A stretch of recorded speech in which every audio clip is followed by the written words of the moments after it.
identify the darkest square inch and place in your life and begin offering up praise 1 square inch at a time. And when you proclaim the goodness and the faithfulness and the mercy and the love of God, then you will draw closer to Him. And whenever you rejoice when it makes no sense, you proclaim that the darkness, it has not and it will not win.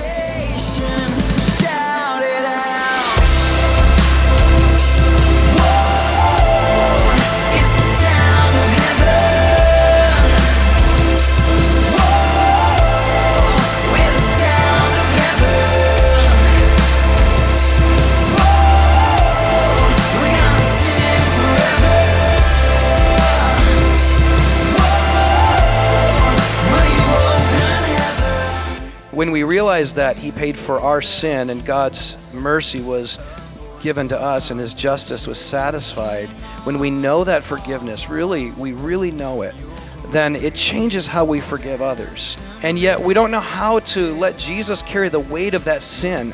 I think we forget that He already carried it. And if we can remember that He already carried it to the cross, then we can actually extend mercy.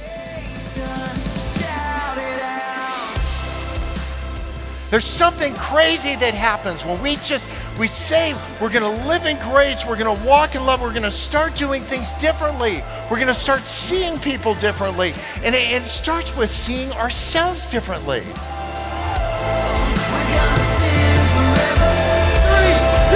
1, 2.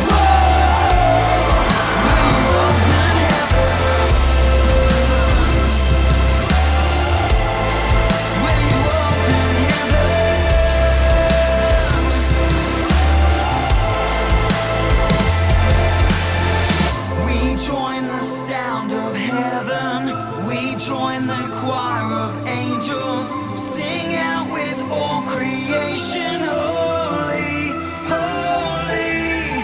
You are the King of glory, you stand forever mighty, sing out with all creation, holy, holy. Jesus said, in this world you will have trouble, but be of good cheer, I've overcome the world. And this God who measures the universe with the span of His hand says, I will walk with you. That God who measures the universe with the span of His hand is wild and crazy about you. Do you know what Jesus calls you over your biggest screw up? Do you know what He calls you? He calls you beloved.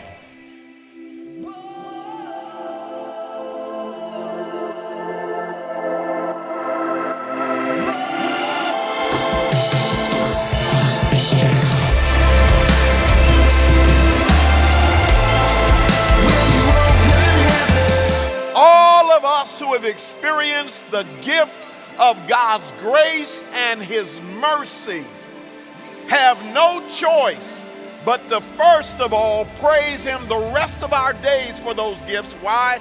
Because we could never earn them if we tried.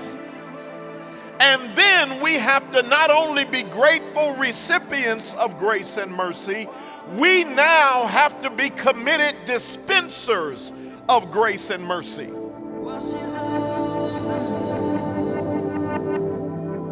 You guys follow Jesus right to the hurting people and then give away mercy.